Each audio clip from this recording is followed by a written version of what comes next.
Hello सांग मैंने मु मोर एक नुआ ब्लॉग को समस्त स्वागत करुच्ची। ये हूँ मो भाई कुकुरा आम माराणी एठी बसी खाना खाउचंती। खाना रे दही बरा आलू खाउचंती किंतु अलग अलग करी खाउची। मिक्सचर फिक्सचर नाही तो घरे से सब पकेइनी सब अच्छे हेले किछि पकेइनी। चलो भाई कटाओ कोठा फटा मु खाई बसी के आज रुटी करुची। एठी दही बरा कढ़ाई थुआई दोकान जो लेके होवा लगी जो मानकर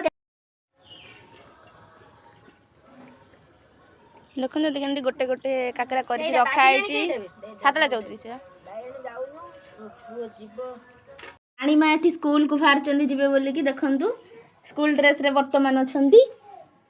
स्कूल को जीवे 10टा रे 8टा रे जीवे 12टा रे आसीबे 2टा रे ओ 2टा रे आ 2 घंटा को बढ़ी जाई छी आ गला आ कोन घरे रही खेली परिबो खरा दिन छुट्टी रे जाई खेलिबो।